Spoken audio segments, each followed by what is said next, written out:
There's a reason countries hold dollars, even when they don't trust America. A reason oil is priced in dollars, even when it's sold between countries that never touch American soil. A reason sanctions work. The dollar isn't just a currency, it's infrastructure. When a Japanese company buys oil from Saudi Arabia, they pay in dollars. When a Brazilian manufacturer imports steel from India, they settle in dollars. When a Turkish business borrows money to expand, that loan is often denominated in dollars. None of these transactions involve the United States directly, but all of them require dollars. This isn't an accident. It's the result of a specific financial architecture built over decades. The dollar doesn't dominate because America produces the most. It dominates because the world's financial system runs on it. Think of it like a language.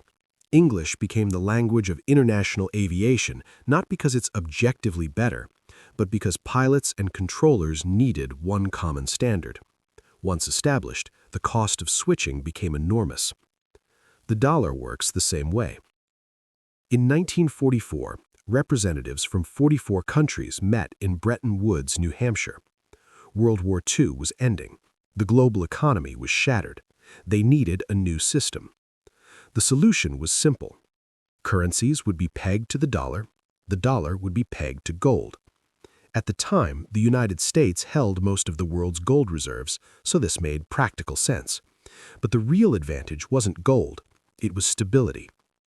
After the war, America had the largest intact economy, the strongest military, and the deepest financial markets. Holding dollars meant access to that system. In 1971, the gold peg ended. The dollar's dominance did not.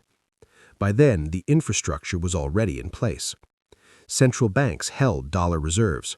International trade contracts were written in dollars. Debt was issued in dollars. Changing the system would have required the entire world to coordinate a switch at once. That never happened.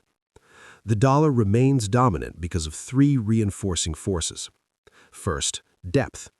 The U.S. Treasury market is the largest and most liquid bond market in the world. You can buy or sell billions of dollars worth of Treasury securities without significantly moving prices. That liquidity makes the dollar a safe place to store value. That safety increases demand, and increased demand creates even more liquidity. Second, trust in institutions. Not trust that America is good or moral or friendly, but trust that contracts are enforced, that courts function, that the Federal Reserve won't arbitrarily destroy the currency to erase domestic debt. This isn't about liking the United States, it's about predictability. Third, the network itself. Because most international trade happens in dollars, most banks hold dollars. Because banks hold dollars, businesses invoice in dollars. And because businesses invoice in dollars, even more trade happens in dollars. Each participant has an individual incentive to stay inside the system everyone else is using. Breaking out would require collective action, and collective action is hard. This infrastructure gives the United States a unique form of power. If you want to move large amounts of money internationally, you almost certainly need access to the dollar system. And if you need access to the dollar system, you must follow American rules. This is how sanctions work. When the United States imposes financial sanctions, it doesn't just block American companies from doing business with a target. It threatens to cut any bank or institution that deals with that target out of the dollar system entirely. For most global banks, that risk is unacceptable. Losing access to dollar clearing means losing access to global finance. So banks in Europe, Asia, and the Middle East comply, not because they agree, but because exclusion is too costly.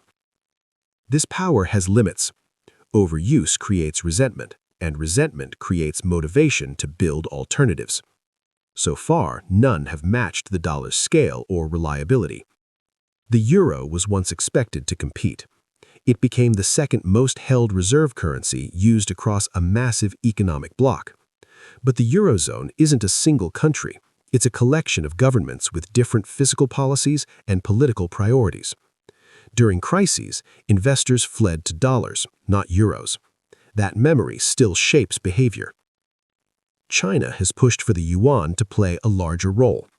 Through trade agreements, currency swaps, and oil contracts settled outside the dollar system. These are real efforts. But the yuan isn't freely convertible. Capital flows are tightly controlled. Money can't move in and out of China without restriction. And when disputes arise, most international businesses prefer American or British courts over Chinese ones. Cryptocurrencies proposed something entirely different, a system without national control, money governed by code instead of politics. But volatility, limited scalability, and regulatory uncertainty have kept them from replacing traditional currencies in serious international finance. They remain speculative assets, not global money. Dollar dominance creates a strange problem for the United States. Because the world wants dollars, it buys dollar-denominated assets, mostly U.S. Treasury bonds. This demand keeps American interest rates lower than they otherwise would be. The government can borrow cheaply. Large deficits become easier to sustain. But there's a trade-off. A strong dollar makes American exports more expensive and imports cheaper. Manufacturing moves overseas. Trade deficits grow. This tension is known as the Triffin dilemma. To supply the world with dollars, the United States must run persistent deficits. But persistent deficits eventually undermine confidence in the currency. It's not a sudden crisis. It's a slow-moving contradiction. The dollar's dominance won't end overnight. There is no obvious replacement. No other currency offers the same mix of liquidity, legal structure, and global trust. But change is happening at the margins. More countries are settling bilateral trade in their own currencies. Central banks are slowly diversifying reserves into gold and alternative assets.